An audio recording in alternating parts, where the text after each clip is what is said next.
And now I'm pleased to welcome our next speaker, Danny O'Brien, a senior fellow of the Filecoin Foundation. Danny has built a career exploring questions of privacy, free speech, and human rights in the digital space.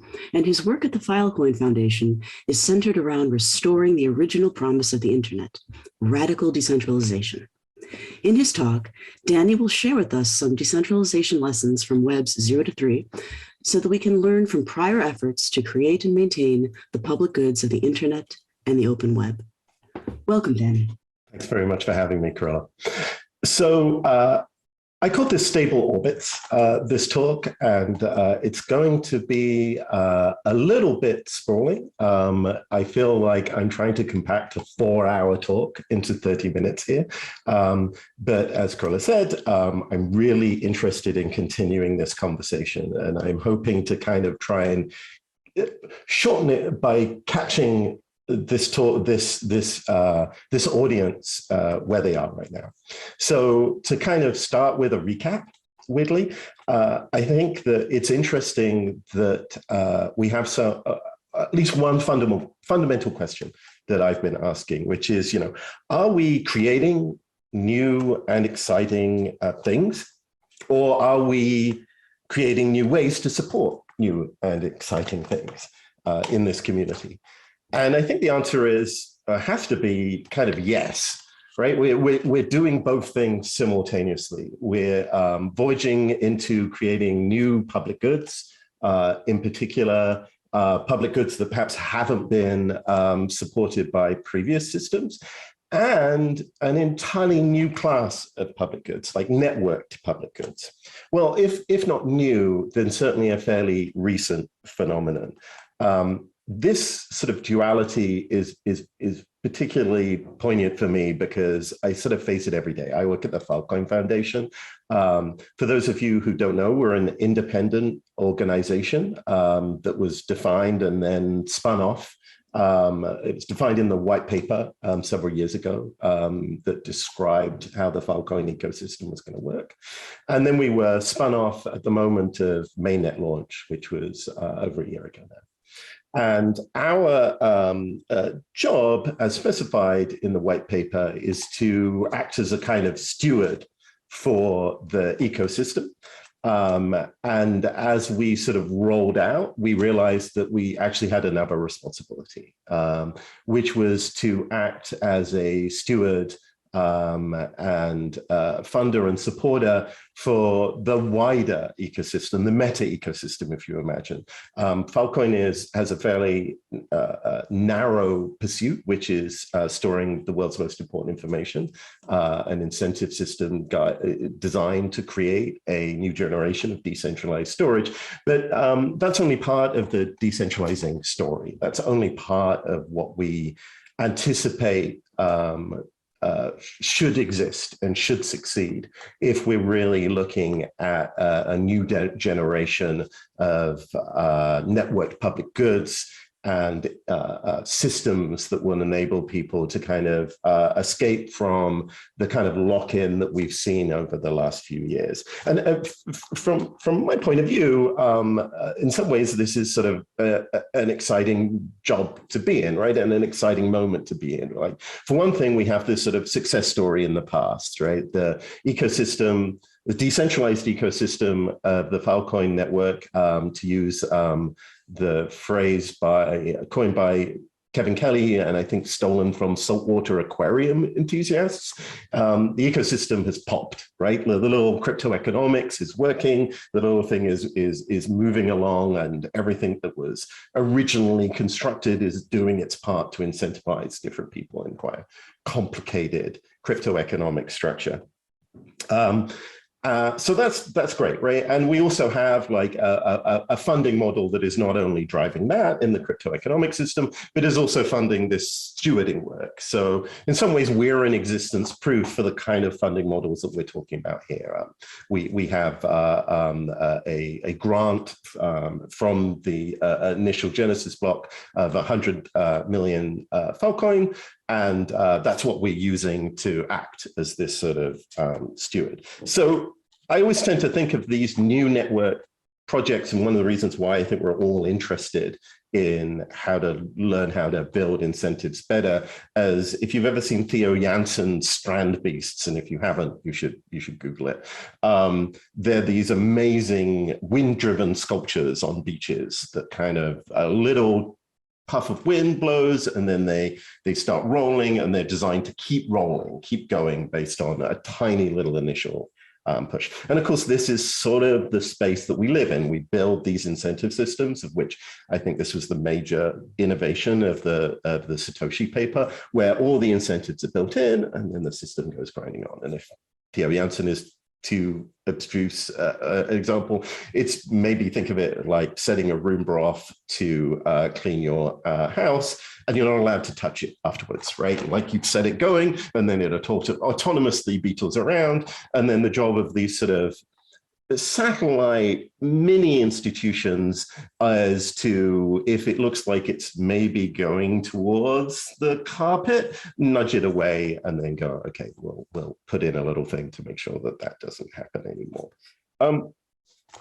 So there's an interesting question here about, like, you know, how do we get into the place where we were so hubristic that we think that you can build these incentive systems that don't have the kind of ties to traditional public good provision, right? Traditional public good provision is centralized. It's usually driven by states. If you look at the Tragedy of the Commons paper back in the 60s, you know, it's somewhat of a gloomy document, and sort of says, you know, really you have to like whip and push people into preserving these public goods. And that's actually why we have centralized systems. So there's this amazing kind of sense of like, well, why do you think, and why would you want to create something that's different to that? Like, why do you think that there's some potential for innovation in this space?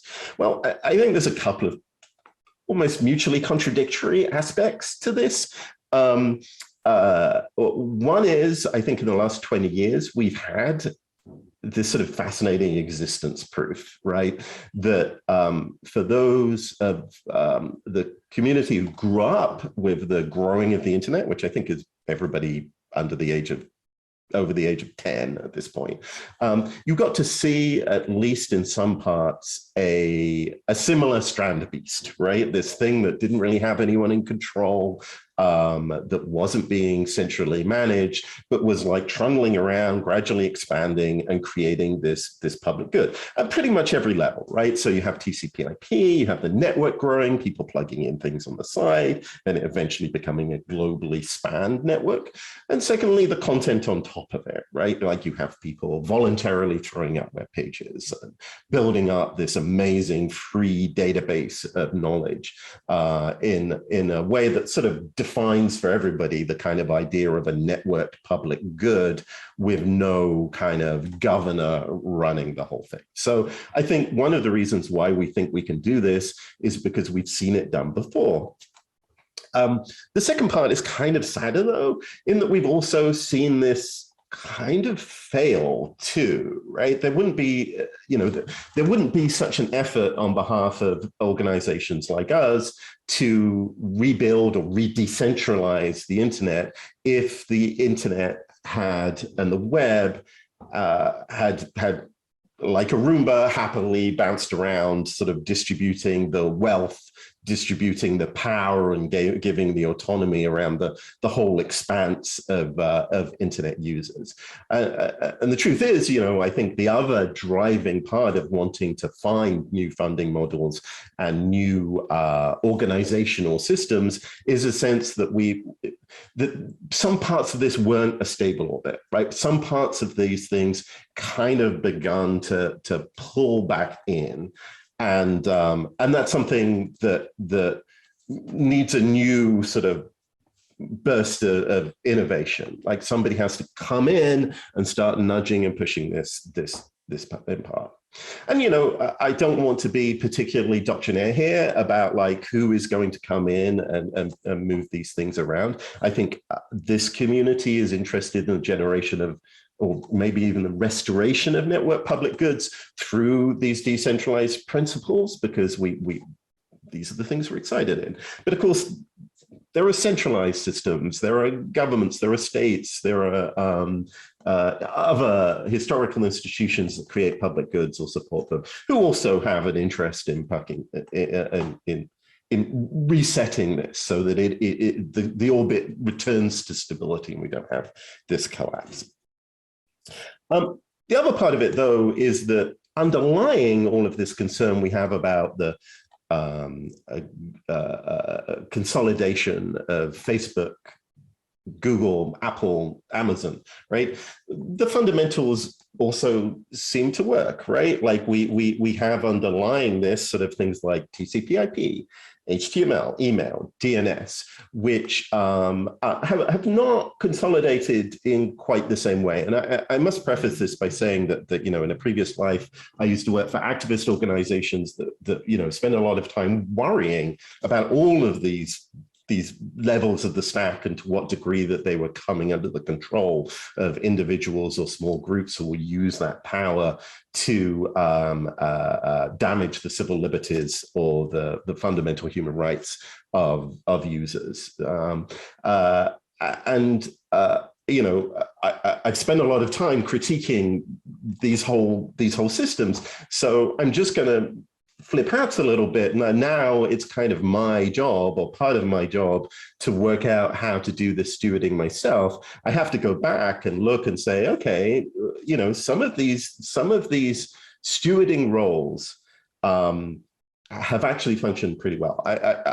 And just to pick this out from that list, right? TCP/IP has a stewarding organization, which you probably know, which is the ITF, which is part of the Internet Society, which is primarily funded from revenue from the .org domain, right?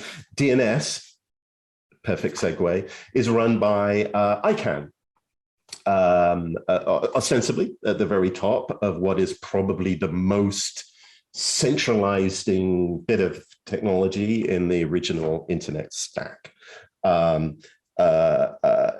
IP allocations, that's another thing that we have that sort of rolls on in this sort of interesting decentralized way.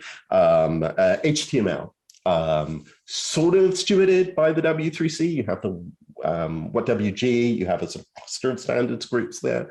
All of these are not perfect, right? All of these are organizations which I have, and many others have at various points of time kind of criticized, felt were exclusionary, felt like they were kind of Python scripts that were making money, that they weren't very democratic, that they weren't very accountable. And these criticisms come from any number of directions. But what they are, I think, are stewards of ecosystems that are in stable orbits. Is that because of their sterling work? Hard to tell, the causality, right? Maybe they just lucked out and we had a stable system and they just get to sit around and have meetings about it, right? One of the challenges, right, is that all of those stable systems are kind of ossified, right? If one of the criticisms that you can have of the internet is that, well, we're still at IP version 4, decades after IP version 6 was supposed to be rolled out and was a big dream of the IETF, the Internet Engineering Task Force and the Internet Society, to the sense that we haven't moved into a better orbit, right? Like that may be a failure mode. But from the point of view of you and I trying to work out how we can build systems that don't crash and burn, right? Like that don't collapse into a tragedy of the commons, that don't one day you discover that like the entire thing that you were supposed to like build a system to protect has just gone up in flames. They've done pretty well. At the very least, they've done very little harm compared to perhaps the scope of harm that they could potentially have had. The systems have persisted, almost to a degree, as I say, that most people don't even know that these organizations exist, right? And that's sort of weird for me because they're very strange, right? They're not as strange as a DAO, but they are strange compared to something like the United Nations. The ICANN is a private Californian company. It's not even a nonprofit. It's non-governmental, but it's also not really wired into the traditional institutions of the international community. ITF, even stranger, sort of this thing with no power except to sort of papal ability to shift things around.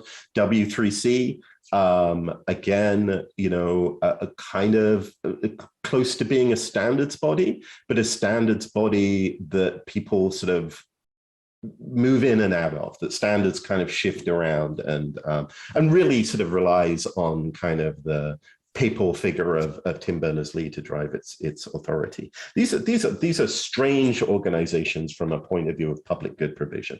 And that may be an artifact of the time and place in which they were created. And maybe one of the reasons why we shouldn't use these as examples is perhaps there was a kind of a moment by which the shepherding organizations kind of arose, and they were kind of sui generis, right? That the internet was this one-off thing of a decentralized system permeating through, perhaps because there hadn't been something before. Perhaps there was this neoliberal moment where this would normally be something that governments would step in and do, and they all kind of simultaneously decided not to do that, right? Like, and that they could have done it in that place. I think one of the counter arguments to that, though, that idea that this is sort of like an accidental kind of watch on the beach kind of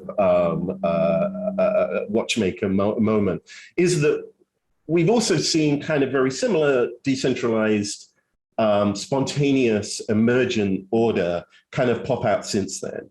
And often to the great skepticism of the people who preceded it, right? So if we look through Wikipedia, right? Wikipedia, another kind of example of this thing that sort of came out of nowhere. The Internet Archive, right? A public good, storing and preserving the world's information, but not a governmentally run role, right? Like just a nonprofit running out of a church-like building in San Francisco.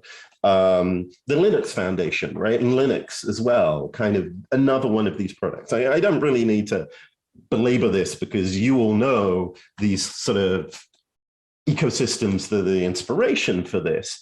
But I think it's important to say, like, you know, there wasn't just this one moment of like DARPA-funded US hegemony kind of forced out decentralized moment. There were more things that popped along subsequent to that. And matching institutions, I think, to guide it. One thing that's sort of odd, though, as I did the research into this and try to understand better how we might build shepherding institutions that have the same kind of almost semi-redundant kind of role, like they're there, but like they failed if they have to intrude into the system, right? They should blend into the background, is actually how clustered they are, right? So I have in my mental model that we have sort of this early internet of the IETF founded in 1986. And then the W3C may be kind of the last one of those as the web kind of formed itself, founded in 2000, I think. ICANN, 1997, right? So we have this cluster of things as the internet was emerging. And then we have this second wave of innovation and institutions. Actually, though, if you look, the dates are very close, right? So the last one of those, I think, was probably Wikipedia. So it's 18 years ago. Mozilla, another one of these things that you could think of as like a non-governmental public good provider, if you squint.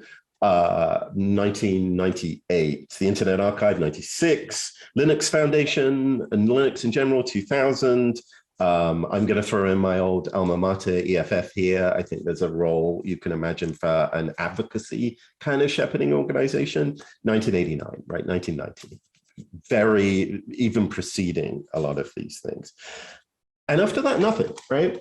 Or I would love people to give me examples of other kind of public goods, commons managing or overseeing or nudging systems in the decentralized internet space subsequent to that, right? And it's not for not a lack of trying, right? Or a lack of like spaces where people felt that this was important to do. I think, there's an alternative world where you can imagine like an internet messaging association to make sure that all the messaging clients work together, a web social media foundation that kind of guided and made sure that the social media space was okay, right? An identity group that kind of worked on and provided a basic underlying foundation for decentralized identity, right? A lot of people want to work in that space. A lot of people have tried, right? A lot of people, I'm pretty sure there are dozens of organizations with titles like that, but none of them have had that kind of purchase. None of them have created a stable orbit.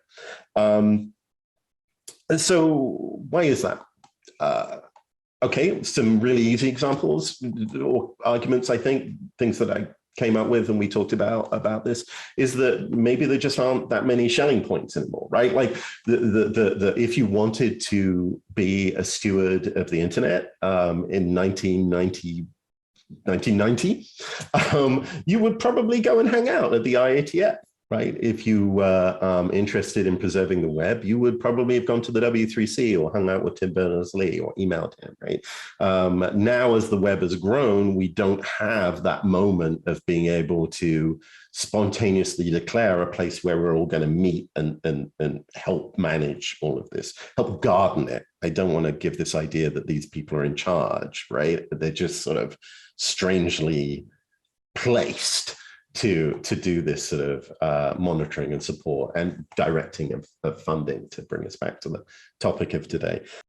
I don't think that's true. So I think that there are Schelling points. I think that actually there are some pretty clear places that in the time between the founding of Wikipedia and the modern day, that sort of 18 to 20 year period, you would go if you wanted to build things that were in the space of network public goods.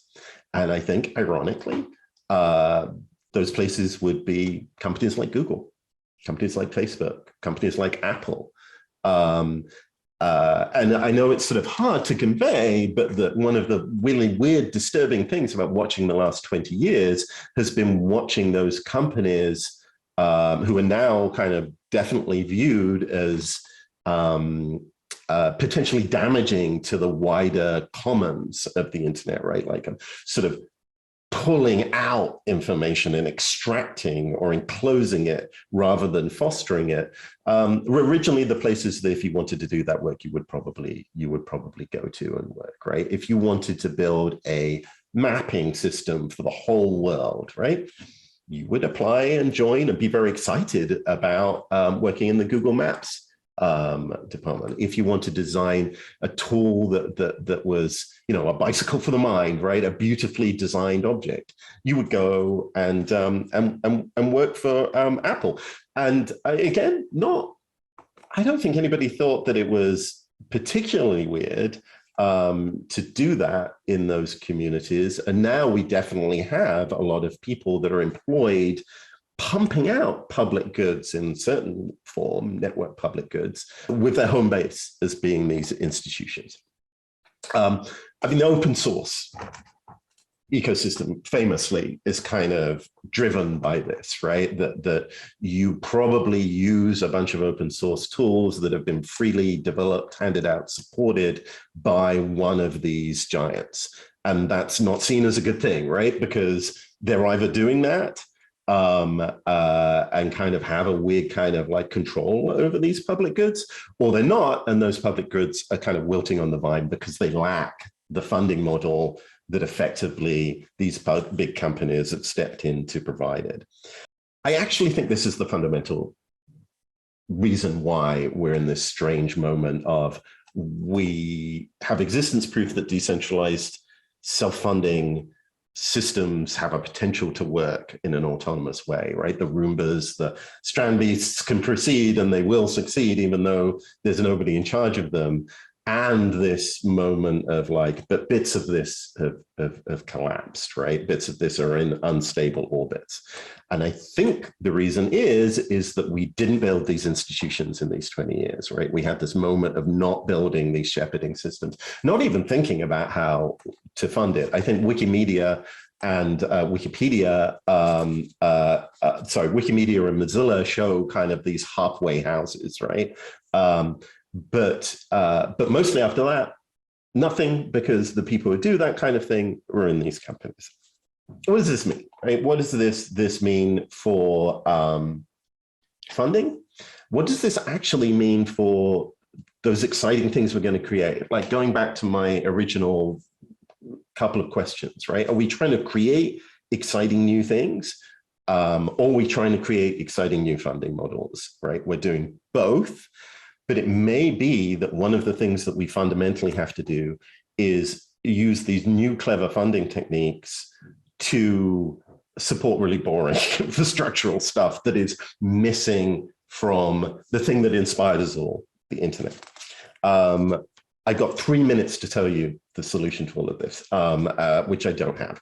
But what I can tell you about is that what we at the Filecoin Foundation for the Decentralized Web and the Filecoin Foundation, how we think about this and what we're trying to do. And hopefully I can come back to you in a year or so and like show you some of the things that have come out of that research. Well, I think there's a couple of parts of this, right? One is, what are the bits that are missing? What are the institutions that we need? And what are the things that we can fill in? Very quickly, I'm just going to pluck two things out that you can think about. One is interoperability, right?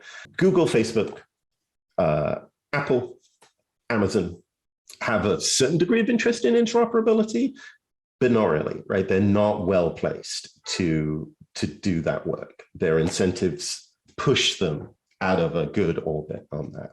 And we see that because this is actually what governments are trying to move into now, is that like, if you see potentially the best state actions in this, Europe with the Digital Markets, Digital Services Act, and in the US with the Access Act, these are proposals to sort of legislate interoperability. I think they need systems underlying that, and that's one of the things we're looking at. The second one is kind of weird, and I'm going to leave it hanging because I only have 3 minutes now. It's actually deploying decentralized research. So we've actually got an excellent track record. Google and Microsoft and these companies are taking some research, academic research, and creating something that you can use. Same with Apple. They don't really have an interest in doing that for fundamental decentralized research. We have a back catalog of amazing ideas, some of which are being implemented in Filecoin, some of which are implemented by blockchain or another world, that we can deploy. But that's not going to be done by these big companies. And it might not be done by these individual organizations. We have to think about where in the decentralized web we want to deploy that. And the last one is security, right? That's a fundamental challenge that we, in the centralized world and the decentralized world, face. So that's it. If you would like to join me in trying to build these institutions that will last for at least 20 years and hopefully far longer into the future, I would love you to contact me. So contact me at danny@fil.org, or go to our website and join us. There's plenty of jobs and plenty of work available. Thank you.